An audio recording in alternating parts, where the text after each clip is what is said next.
इस समय हम टनल 5 के अंदर हैं। टनल 5 में काम चल रहा है और ये काम अपने आप में काफ़ी महत्वपूर्ण है। यहाँ पर आप देख सकते हैं इस टनल के अंदर पानी भी आ रहा है और ये पानी क्यों आ रहा है? ये पानी इसलिए आ रहा है क्योंकि जिस जगह पर टनल है उसके ऊपर एक नाला बह रहा है और वो पानी सीपेज के जरिए अंदर आ रहा है। आइए हम आपको ले चलते हैं जहाँ पर काम चल रहा है, वो काम आपको दिखाते हैं कि किस तरीके से ये काम किया जा रहा है।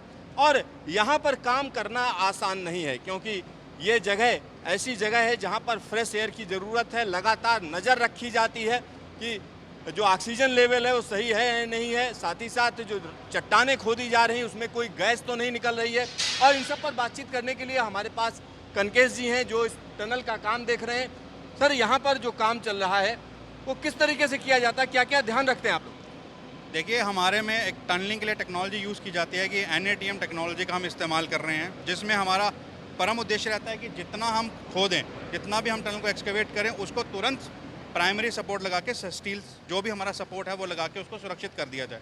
तो हम अभी इस फेज़ की अगर हम बात करें तो हमारे पास F क्लास का हमारा जो क्राइटेरिया है उसमें हम खुदाई कर रहे हैं। तो इसमें हम ब्लास्टिंग नहीं कर पा रहे हैं क्योंकि ये बड़ा ही कमज़ोर तरह का पत्थर भी नहीं कहेंगे, क्ले टाइप है। तो जब हम इसको मैनुअली एक्सकेवेट करते हैं 1 मीटर, तो हम अब जैसे आप देख सकते हैं तो हम इसमें स्टील रिब लगा देते हैं तुरंत ही। और उसके बाद जैसे ये आपको शॉर्टकट दिख रहा है, कंक्रीट जो स्प्रे करके हम करते हैं तो इससे उसको हम पैक कर देते हैं और स्टेबल कर देते हैं, तब अगले राउंड की खुदाई फिर चलती है। तो आप ये मान लीजिए कि एक दिन में हम ज़्यादा से ज़्यादा 2 मीटर टनल का निर्माण कर पा रहे हैं। और एक चीज़ का हम और इसमें मैं आपको बताना चाहूँगा कि आप जिस सेक्शन में अभी खड़े हैं, ये हेडिंग करके सेक्शन है, ये मेन टनल का आधा टनल है। आधा टनल हम आगे लेके चल रहे हैं और पीछे से फिर हम आधा टनल स्लोली एक्सकेवेट करते हुए आ रहे हैं। अभी हम जिस रॉक क्लास में हम पूरा टनल एक बार में खोद नहीं सकते, ये सेफ्टी के लिए भी ज़रूरी है, लोगों की भी और स्ट्रक्चर की भी।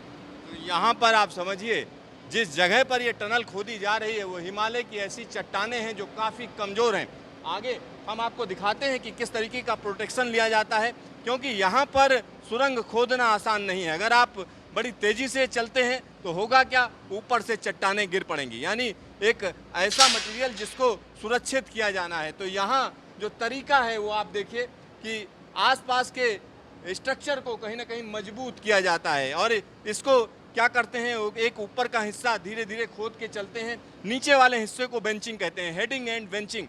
उस प्रोसेस से आगे बढ़ते हैं, NATM प्रोसेस है। और यहाँ पर आप देख सकते हैं किस तरीके से मजबूत किया जाता है, रिब्स लगाई जाती हैं। ये हम कह सकते हैं कि एक तरीके से लोहे की जो मजबूत चीज़ें हैं उनका इस्तेमाल किया जाता है, सरिया का इस्तेमाल किया जाता है। जैसे जैसे आगे बढ़ते हैं वैसे वैसे इनको हम कह सकते हैं सीमेंट के जरिए मजबूत किया जाता है। तो यहाँ पर जो प्रोसेस चल रहा है ये इसी वजह से स्लो हो जाता है। जी जी, देखिए, अगर तो हमको सिर्फ अगर हमारे पास बहुत स्ट्रॉन्ग पत्थर हो तो हम क्या करेंगे, सिर्फ ब्लास्ट करेंगे, उसमें हमें पुल लेंथ ज़्यादा मिल जाती है कि हाँ हम 3 मीटर 3.5 मीटर एक बार में खुदाई कर दी। और जितना स्ट्रॉन्ग पत्थर होगा सपोर्ट उतना कम रहता है। जैसे अगर हाँ स्ट्रॉन्ग पत्थर है तो हमको सिर्फ शॉर्टकट करना है 50 mm 100 mm, लेकिन यहाँ कमज़ोर रॉक में हम चले हैं, हम लंबा खोद नहीं सकते, तो हम 1-1.5 मीटर 2 मीटर खोदते हैं, तुरंत उसको स्टील सपोर्ट के साथ सपोर्ट फिर शॉर्टकट मार के पैक कर देते हैं ताकि कोई भी ऊपर से चट्टान ना खिसक जाए, कोई मिट्टी ना चल पड़े। जैसे पानी का भी आप यहाँ देख सकते हैं बहुत बहाव है, तो पानी के साथ ही हमारा जो मलबा है वो बहना शुरू ना हो जाए, तो हम इसको तुरंत पैक कर देते हैं। अगर हमारे पास बड़ा अच्छा पत्थर हो, स्ट्रॉन्ग हो, तो हमारे पास फिर स्टील सपोर्ट कम हो जाता है, प्रोग्रेस बढ़ जाती है। लेकिन इस केस में हमारा प्रोग्रेस कम है, लेकिन टनल हम पूरी मजबूती के साथ बना के चल रहे हैं कि जैसे हम आगे चले जाएं तो पीछे से हमारे स्ट्रक्चर को कोई नुकसान ना हो।